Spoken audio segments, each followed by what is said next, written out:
Hello dear students, तो आगम का आज हम लेकर आए हैं सेकंड पार्ट यानी कि रेवेन्यू। तो क्लास 11th माइक्रो इकोनॉमिक्स को कंटिन्यू रखते हैं और हमारे पास रेवेन्यू आगम के सेकंड पार्ट में हमें क्या पढ़ना है वो देखिए। तो जिन्होंने फर्स्ट पार्ट नहीं देखा है वो लिंक गिवन है डिस्क्रिप्शन में, वो जाकर जरूर देख लीजिएगा, आपको बहुत अच्छे से समझ आएगा। तो देखिए प्रीवियस पार्ट में हमने जो पढ़ा उनको हम यहां पर थोड़ा सा देखते हैं। हमने सबसे पहले पढ़ा इसके अंदर टीआर। क्या पढ़ा था स्टूडेंट? सबसे पहला पार्ट पढ़ा था हमने टीआर, मतलब इससे पहले तो रेवेन्यू जाना था हमने, लेकिन अगर हम बात करें आज के इस पार्ट में न्यूमेरिकल और कर्व्स दो ही पार्ट हैं और ये चैप्टर हमारा खत्म हो जाएगा, यानी कि दो ही पार्ट में आपका रेवेन्यू खत्म है। तो देखिए टीआर का एक फॉर्मूला आपको पढ़ाया गया था वहां, प्राइस इनटू में क्वांटिटी, आपको ये याद होगा। चलिए इस बात से आप इस बात को समझ सकते हैं कि अगर टीआर आपको निकालना है, टोटल रेवेन्यू जानना है, कुल आगम जानना है, तो आपको प्राइस यानी कि कीमत और जो क्वांटिटी है यानी कि मात्रा है उसको मल्टीप्लाई करना पड़ेगा। ठीक है, चलिए दूसरे फॉर्मूले की अगर मैं बात करूं तो एक कॉन्सेप्ट कह लीजिए, फॉर्मूला कह लीजिए। हमने एआर पढ़ा था यानी कि एवरेज रेवेन्यू, बोले तो औसत आगम, और ये हमने कैसे निकाला था दोस्तों? टीआर अपॉन में क्यू करके हमने निकाला था, जहां पर टीआर आपको पता है टोटल रेवेन्यू है, जो सामान बेच के टोटल पैसा आया है,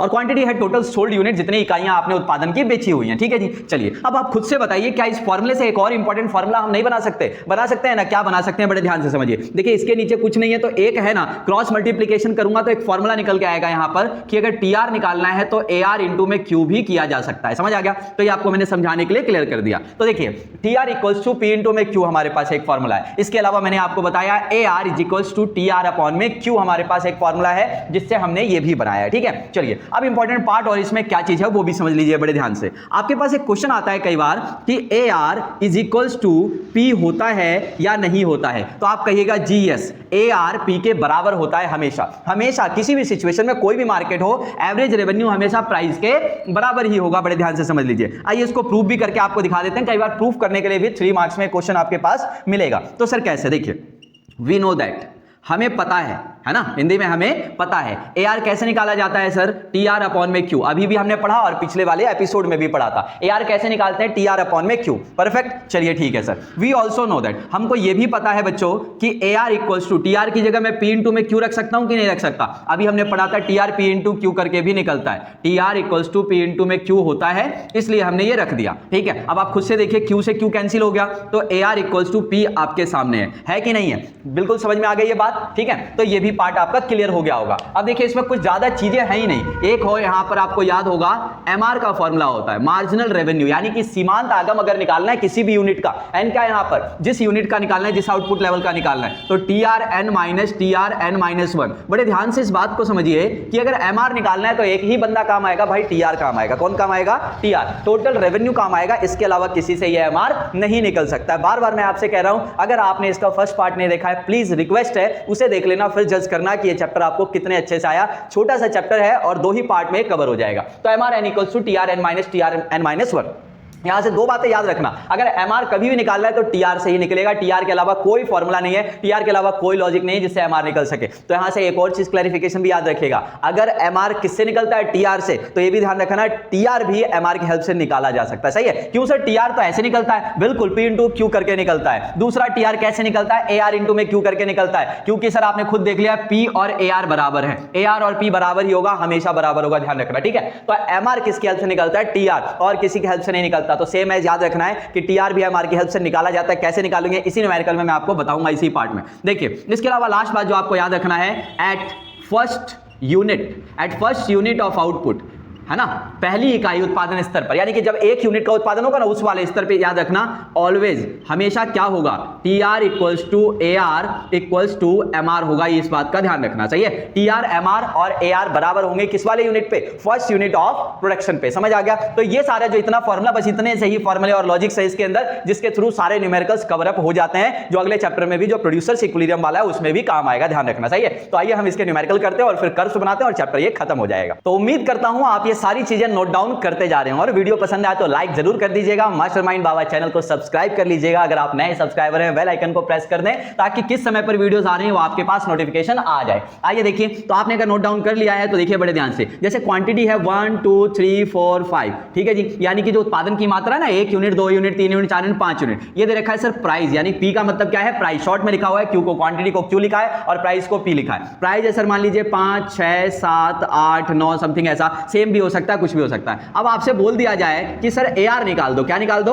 AR निकाल दो। अब बताओ बच्चों, अभी अभी पढ़ा था हमने कि AR और P हमेशा बराबर होते हैं कि नहीं होते? भाई आंख बंद करके इन दोनों को आप बराबर कर दिए, भाई यही है 5 6 7 8 और 9। बड़े ध्यान से समझ लीजिए, क्लियर है? तो मैंने इस क्वेश्चन में Q और P दिया था, उसने बोला AR निकालो, तो भाई सेम ही होगा, हमने ये पढ़ लिया है। आइए सेकंड न्यूमेरिकल को करते हैं। देखो क्वांटिटी हमें गिवन है 1 2 3 4 5, ठीक है? बड़े ध्यान से समझिए, इससे बाहर कुछ भी नहीं है इस चैप्टर में। यहां पर गिवन है आपको प्राइस, क्या गिवन है सर? प्राइस गिवन है 5 7 5 6 7, सही है? ये दे रखा है। अब आपसे बोला गया सर TR निकालो, क्या निकालो? TR निकालो। अभी अभी पहला ही फॉर्मूला पढ़ा था आपने, TR P इंटू में Q करके हम निकाल सकते हैं। TR कैसे निकाल सकते हैं सर? P इंटू में Q करके निकाल सकते हैं। सर AR और P एक ही चीज होती है, अगर AR दिया रहता है AR इंटू Q कर लेता है ना, तो 5 14 5 तिया 15 6 चौक 24 7 पंजे 35, ये हो गया आपका आंसर। समझ में आ रहा है? आइए न्यूमेरिकल थर्ड की ओर चलते हैं। थर्ड न्यूमेरिकल हमारे पास किस तरीके का एज्यूम कर रहे हैं, बड़े ध्यान से समझिए। क्वांटिटी 1 2 3 4 5, ठीक है सर? चलिए, इसके बाद हमने ले लिया यहाँ पर AR, क्या ले लिया हमने? AR ले लिया।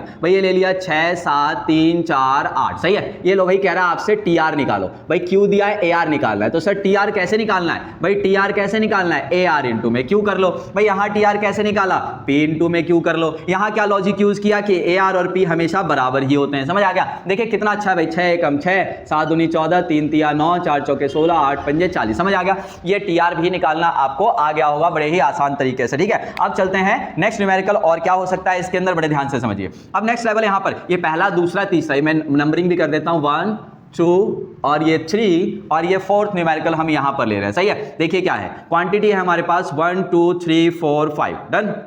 इसके बाद हमें दिया है सर, हमें दिया है, मान लीजिए हमें दिया है TR। हमें क्या दिया है सर? TR दिया हुआ है। लो जी, TR दिया हुआ भाई 10 20 और ये दिया है भाई 60 और ये दिया है भाई 100, ये दिया है भाई 125। ये कह रहा है आपसे AR निकालो, क्या निकालो भाई? AR। आपको पता है AR बोले या P बोले एक ही बात है सर, AR और P बराबर होता है। कैसे निकालेंगे सर AR? क्या फॉर्मूला है AR निकालने का? सर पढ़ा हुआ है TR अपॉन में Q। लो भैया TR ये रहा, डिवाइड करते जाओ। 1 से 10 को डिवाइड किया, कितना आएगा सर? 10। 2 से 20 को डिवाइड करेंगे 10 ही आएगा सर। 3 से 20 को करेंगे सर 20 आएगा सर। 4 से 100 को करोगे बेटा 25 आएगा। 5 से 125 को करोगे बेटा 25 आएगा। समझ आ गया? AR भी निकालना आपको आ गया होगा। Q दिया था, TR दिया था, हमने AR निकाल लिया है, सही है? आइए और देखते हैं न्यूमेरिकल नंबर 5 देखते हैं यहां पर। लो भाई पांचवा न्यूमेरिकल ले रहा हूं यहां पर मैं, क्वांटिटी 1 2 3 4 5। चलिए सर बहुत बढ़िया। इसके बाद ये आपके क्वेश्चन में मुझे AR दिया है, सही है? चलिए AR दिया हुआ है सर, ये रहा। अब AR कितना दिया हुआ है हमारे पास? चलिए एक काम करते हैं, पहले और आसान वाला लेवल लेते हैं। TR दिया हुआ है मेरे को, ठीक है? 10 20 वही 60 100 150, क्लियर है? ये दिया हुआ है। अब आपसे कह रहा है MR निकालो, क्या निकालो बेटा? MR निकालो। देखो ये दो चीजें दी हुई हैं, MR निकालने को कह रहा है। तो MR का फॉर्मूला तो हमने बताया ही है, फॉर्मूले का उतना यूज नहीं है जितना डायरेक्टली आप आसानी से निकाल सकते हो। देखो भाई पहले वाले यूनिट पे तो मैंने वैसे ही कह रखा है TR MR AR सब बराबर होते हैं। भाई आंख बंद करके लिख दो यहां पर 10, ठीक है? जितना है उतना ही लिख दो। फिर क्या करना है, नीचे वाले में से ऊपर वाला घटाते चलो। 20 में से 10 गया 10, 60 में से 20 गया 40, 100 में से 60 गया 40, 150 में से 100 गया 50। समझ में आ गया? आ गया? एक और करके दिखा देता हूं। लो भाई एक और न्यूमेरिकल करके दिखा रहा हूं। ऐसा ही Q है हमारे पास 1 2 3 4 5। देखो भाई ये है हमारे पास TR और TR है सर हमारे पास 40 50 80 100 और ये हो गया 120। लो भाई अब कह रहा है MR निकालो भाई आपसे। तो MR मार्जिनल रेवेन्यू आपको पता ही होगा, आपको पढ़ा होगा कि एक एडिशनल यूनिट को सोल्ड करके जो रेवेन्यू मिलता है वही मार्जिनल रेवेन्यू यानी कि सीमांत आगम होता है। एक अतिरिक्त इकाई की बिक्री से जो एक्स्ट्रा रेवेन्यू मिला ना वही मार्जिनल रेवेन्यू। कैसे निकालना है सर? मैंने कहा पहला वाला तो सेम ही होता है सर। कोई आपसे पूछ भी सकता है पहले पे सेम क्यों है भाई? एक बात बताओ, इससे पहले कितनी यूनिट बिकी होंगी बेटा? इससे पहले 0 यूनिट आपने सोल्ड किया होगा, तो रेवेन्यू भी कितना आया होगा? 0 ही आया होगा। तो एक बात बताओ, ये देखो एक यूनिट बेच के जो रेवेन्यू आया एडिशनल वही तो एक्स्ट्रा रेवेन्यू है आपका, तो ये आ गया 40 रुपए। ऐसे ही फिर से एक यूनिट बेच के एक्स्ट्रा रेवेन्यू कितना मिल रहा है आपको? कितना बढ़ा? 10 बढ़ा। फिर कितना बढ़ा सर? 30 बढ़ा। फिर कितना बढ़ा सर? 20 बढ़ा। फिर कितना बढ़ा सर? यहां भी 20 बढ़ा। समझ आ गया? तो ये MR का पार्ट हो गया। अब मैंने एक चीज कहा था कि TR से ही हमेशा MR निकलेगा, ये तो आपने देख लिया खुद से। अब आपके पास ये भी ध्यान रखना है कि अगर MR दे रखा हो तो MR से हमेशा TR ही निकलेगा, कभी भी और कुछ नहीं निकाल सकते डायरेक्टली आप। समझ आ गया? तो न्यूमेरिकल नंबर 6 तक आपको मैंने यहां कराया है। न्यूमेरिकल नंबर 7 मैं यहां पर ले रहा हूं, देखिए बड़े ध्यान से। ये Q दे रखा है 1 2 3 4 5 6 और ये दे दिया अब आपको MR। क्या दे दिया आपको?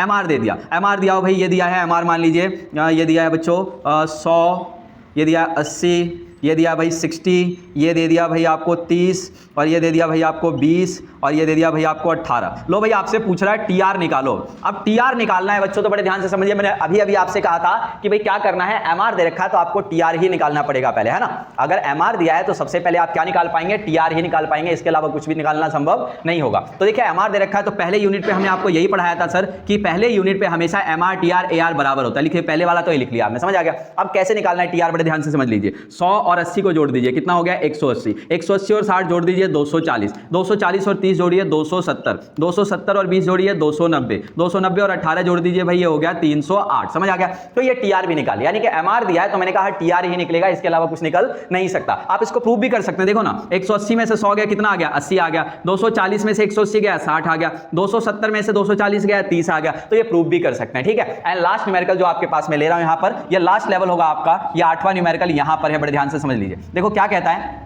क्वांटिटी आपके पास 1 2 3 4 5 डन। इसके बाद आपके क्वेश्चन में दे दिया आपको एमआर, क्या दे दिया सर, एमआर दे दिया आपको। एमआर दे दिया भाई मान लीजिए यहां पर 50 40 20 10 2 ये दे दिया आपको। अब आपसे कह रहा है एआर निकालो। आप खुद से बताओ क्या एमआर का एआर के साथ डायरेक्ट रिलेशन है, बिल्कुल नहीं है सर। आपने कहा था कि एमआर निकालना हो तो टीआर ही यूज होगा। आपने कहा था अगर एमआर दे रखा है तो भी टीआर निकलेगा सबसे पहले, तो एआर के साथ कोई भी ऐसा रिलेशन नहीं है। तो आपको क्या करना पड़ेगा एआर निकालने के लिए, पहले एमआर से टीआर ही निकलेगा, मैंने कहा था इसके अलावा कुछ भी नहीं निकल सकता। तो पहले हम टीआर को सॉल्व कर लेते हैं। टीआर कैसे निकलेगा आपको याद होगा, पहले पे सर सेम लिख दीजिए यहां, फिर 50 और 40 90, 90 और 20 कितना हो गया 110, 110 और 10 कितना हो गया 120, 120 के बाद 120 और 2 100 हो गया 22, है ना। तो टीआर निकल गया। अब एआर हमें फाइंड आउट करना है कि एआर कैसे हम लोग निकालेंगे, तो बड़े ध्यान से समझ लीजिए। अब एआर कैसे निकालेंगे, बड़े ध्यान से देखो भाई, हम कैसे निकालते थे, टीआर अपॉन में क्यू करते थे, अगर आपको याद होगा भाई। 1 से डिवाइड किया कितना हो गया ये भाई, ये हो गया 25, 2 से डिवाइड करो भाई कितना हो गया 45, 3 से डिवाइड करो भाई ये हो गया 3 3 9,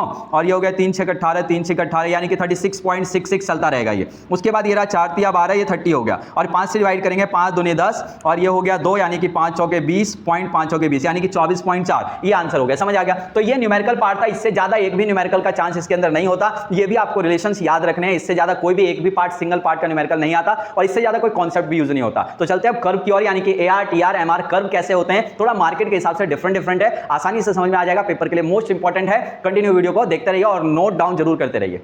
चलिए तो अब बनाते हैं फाइनली इसके अंदर कर्व्स, यानी कि वक्र कैसे होते हैं, टीआर कर्व कैसा होता है, एआर कर्व कैसा होता है, एमआर कर्व कैसा होता है, बड़े ध्यान से समझ लीजिए। तो देखिए आपके इस पेपर में जब भी इस चैप्टर से पूछा जाए टीआर कर्व के बारे में, तो टीआर कर्व ना 2 तरीके का होता है। और ये क्यों होता है 2 तरीके का भाई, ऐसा तो पहली बार पढ़ रहे हैं कि 2 तरीके के कर्व्स भी बन सकते हैं। तो यहाँ पर क्वांटिटी आपको पता है क्यू लेना है, ये क्वांटिटी है एक्स एक्सिस पे, है ना, और वाई एक्सिस पे क्या लेना है, हमेशा आपको टीआर लेना। पहले टीआर कर्व पढ़ रहे हैं, तो देखो टीआर कर्व एक तो ऐसा होता है, ये रहा sir TR at 45 degree of angle, 45 degree के कोण पे बनाया जाता है टीआर कर्व। और दूसरा टीआर कर्व जो आप पढ़ेंगे वो इस तरीके का होता है, पहले ये राइज होता है, फिर मैक्सिमम जाकर ये फॉल हो जाता है, यानी कि आप देखेंगे इसका एक मैक्सिमम पॉइंट होगा यहां पर, और यहां से ये नीचे में दिखाता हूं, ये क्वांटिटी लेवल है, ये पॉइंट ए नाम रख दिया इसका मैंने, और ये यहां मैक्सिमम है, यानी कि अधिकतम हो गया। क्या हो गया यहां पर, हिंदी वाले लिखेंगे अधिकतम। तो 2 तरीके का टीआर कर्व होता है, या तो ऐसा या फिर ऐसा टीआर कर्व होता है। तो ऐसा क्यों है सर, परफेक्ट कॉम्पिटिशन मार्केट एक होता है, क्या होता है, परफेक्ट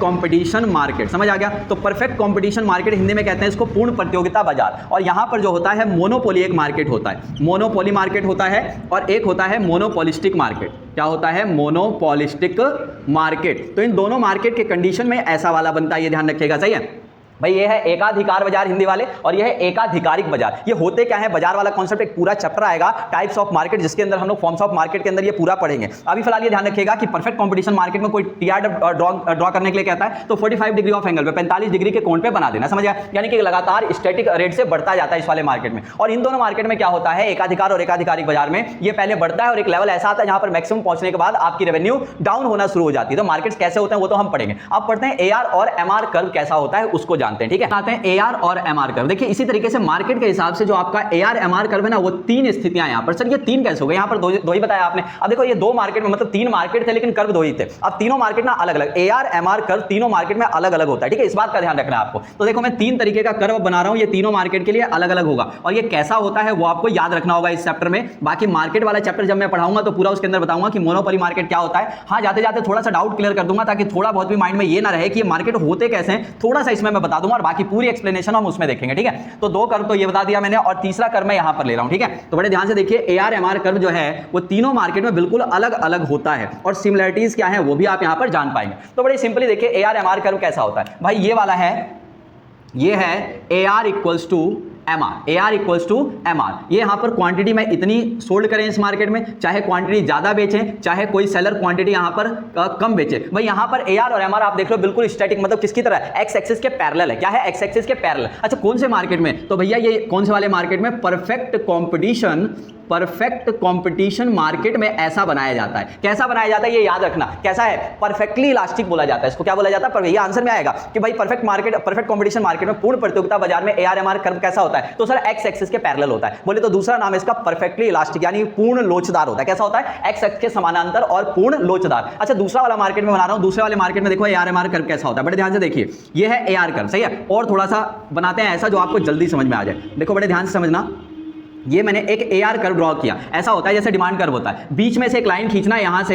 ये देखो इस तरीके से कोई भी कहीं से भी एक लाइन खींच लेना, ठीक है। और क्या करना, आप यहां से मिड में से इसका एक मिड पॉइंट लेना इस लाइन का और यहां से इस तरीके से ड्रॉ करना। This is the MR। ये क्या हो जाएगा, MR हो जाएगा, ध्यान रखना, समझ आ गया। अच्छा ये कैसा होता है ये भी इसके बारे में बात करेंगे। कई राइटर्स ने ना इसी को, दूसरे राइटर्स की किताबें आप पढ़ोगे ना तो यहां पर कई बार वो ऐसे दिखाएंगे, तो ऐसा भी बना सकते हो, बड़े ध्यान रखना। थोड़ा सा ना दूरी से बढ़ाएंगे, देखो इस तरीके से बनाएंगे, ये AR हो गया और इस तरीके से यहां बना देंगे MR हो गया। भैया ये भी वैलिड है और ये भी वैलिड है, कोई टीचर आर्ग्यू करे तो आप उसकी वाली बात मान लेना यार, क्लास 11 है ना, मार्क्स आपको उसी टीचर से मिलने हैं, ठीक है, लड़ने की जरूरत नहीं है। तो दोनों वैलिड है भाई, किसी राइटर ने ये बनाया, किसी राइटर ने ये बनाया। अच्छा ये कैसा होता है, ये कौन से मार्केट में है, मोनोपोली मार्केट में, ध्यान रखना। ये कैसा होता है अभी मैं आपको बताऊंगा। एकाधिकार बाजार, क्या होता है, एकाधिकार बाजार कैसा होता है अभी बताऊंगा। इस वाले को देखो पहले, यहां पर ये तीसरा वाला मार्केट में ले रहा हूं और ये कौन सा मार्केट है सर, मोनोपोलिस्टिक। कौन सा है, ये जो बच्चे वीडियो बीच बीच में से देखते ना कट करके, तो भाई समझ में नहीं आने वाला, पूरा वीडियो देखना और इसके अंदर कहीं पता चले डायरेक्ट कोरिलेट आप इसको कर दो कि मैं परफेक्ट कंपटीशन बना रहा हूं, ये बना रहा हूं। भाई ये रहा, ये पहला डायग्राम मैंने बनाया, यहां पर मेंशन कर देता हूं। ये दूसरा डायग्राम है जो TR कर्व से रिलेटेड है, समझ आ गया। इसके बाद AR कर्व बनाने के लिए तीसरा डायग्राम मैंने ये वाला यूज किया है, चौथा डायग्राम ये है और यहां पर मैं ले रहा हूं ये वाला पांचवा डायग्राम, समझ आ गया। तो इससे रिलेटेड है, ठीक है। तो ये ध्यान रखना, यहां से मैं यहां पर कवर भी कर देता हूं। अगर आप पूरी वीडियो देख रहे हो तो आपको भाई आसानी से समझ में आ ही जाएगा, ठीक है। तो ये पार्ट जो मैंने लिया है ये यहां से इस तरीके से कवर कर रखा है, सही है। ये पार्ट अलग है, TR के लिए है और ये रहा आपके पास AR-MR। तो इसमें कैसा होता है उसको देख लेते हैं, बड़े ध्यान से समझिए। देखो भाई, और फर्क खुद बताना तुम लोग कि क्या फर्क है। देखो बड़े ध्यान से, ये AR है, बीच में से एक लाइन खींचना है, इसमें इसके अंदर भी ये सीधा नहीं खींचा मैंने, यहां पर देखो इस तरीके से एक लाइन खींचना और मिड पॉइंट लेना इस लाइन का, जो भी मिड पॉइंट होगा, समझ आ गया। और मिड पॉइंट से ऐसे करके एक लाइन जाएगी जो कहलाएगा MR। क्या कहलाएगा MR। और ये किस मार्केट में मैंने बताया, ये मोनोपोलिस्टिक है। क्या है, मोनोपोलिस्टिक यानी कि एकाधिकार बाजार में, समझ आ गया। अब दोनों में क्या फर्क है आप खुद से देखो, उसमें और इसमें क्या फर्क है भाई, थोड़ा और अच्छे से बनाना है। मैंने यहाँ पर कुछ खास बनाया नहीं, थोड़ा लाइन अच्छे से सीधा खींचना है ना। तो ये रहा, देखो इसमें और उसमें क्या फर्क है, वो कम फैला हुआ लग रहा है, ये ज्यादा फैला हुआ लग रहा है। तो इसको बोला जाता है मोर इलास्टिक। क्या बोला जाता है, मोर इलास्टिक डिमांड कर्व या मोर इलास्टिक AR-MR कर्व। और इसको क्या बोलते हैं हम लोग, लेस इलास्टिक। क्या बोलते हैं हम लोग, लेस इलास्टिक AR-MR कर्व या डिमांड कर्व बोलते हैं, ध्यान रखना। तो मोनोपोली वाले मार्केट के अंदर लेस इलास्टिक है और इसके अंदर क्या है, मोर इलास्टिक है। बड़े ध्यान से समझ लो इस बात को, समझ आ गया। तो ये आपको याद रखना है, ऐसा क्यों होता है मार्केट वाले चैप्टर में हम प्रॉपर्ली पढ़ पाएंगे। अब आगे चलते हैं, इस मार्केट को थोड़ा सा डिफाइन कर देता हूं, उसके बाद ये खत्म आपका वीडियो। और कोई डाउट रह जाए तो प्लीज कमेंट करके जरूर बता दीजिएगा, इसको खत्म कर। इस चैप्टर में AR, TR और MR के साथ साथ मार्केट एनरोल हो गया, यानी कि परफेक्ट कंपटीशन मार्केट पता क्या होता है, जहां पर सारे सेलर ना एक जैसा प्रोडक्ट बेच रहे हो, सबके पास सिमिलर प्रोडक्ट मिलेगा, जिसे होमोजेनस प्रोडक्ट्स यानी कि समरूप वस्तुएं कहते हैं। दूसरा मार्केट आपने नाम सुना, इसके अंदर मोनोपोलिस्टिक यानी कि एकाधिकार, एक ही बंदे का अधिकार है भाई पूरे मार्केट पे। भाई मार्केट में कोई और सेलर है ही नहीं, एक ही बंदा है पूरे मार्केट में सामान बेच रहा है। आप खुद ही बताओ उसकी कितनी चलेगी, उसके पास जो सामान है ना मार्केट में दूसरा किसी के पास है ही नहीं, यानी कि क्लोज सब्स्टिट्यूट मार्केट में अवेलेबल ही नहीं है। वो एक इकलौता सेलर जो ऐसा प्रोडक्ट बेच रहा है, खुद से सोचो उसका कैसा चलेगा। और तीसरा जो है मोनोपोलिस्टिक, बार बार यूज हो रहा है, मोनोपोलिस्टिक एकाधिकारिक, ऐसा मार्केट होता है जहां पर जो भी सेलर प्रोडक्ट बेच रहा है उसके बहुत सारे क्लोज सब्स्टिट्यूट मार्केट में अवेलेबल है, जैसे टूथपेस्ट का मार्केट, सॉप का मार्केट, शैम्पू का मार्केट, देखो कितने सारे सब्स्टिट्यूट अवेलेबल है, तो वो मार्केट होती है। अब तीनों मार्केट में कौन कौन सी खासियत है, क्या फीचर्स है, मार्केट वाले चैप्टर में पढ़ेंगे। फिलहाल ये चैप्टर खत्म हो गया, वीडियो अच्छी लगी तो लाइक कर लेना, सब्सक्राइब कर लेना चैनल को अगर आप नए हो, और फिर मिलते हैं नेक्स्ट पार्ट यानी कि प्रोडक्शन वाला जो चैप्टर है, प्रोड्यूसर इक्विलिब्रियम, सेकंड पार्ट उसका रहता है, उसमें मिलेंगे।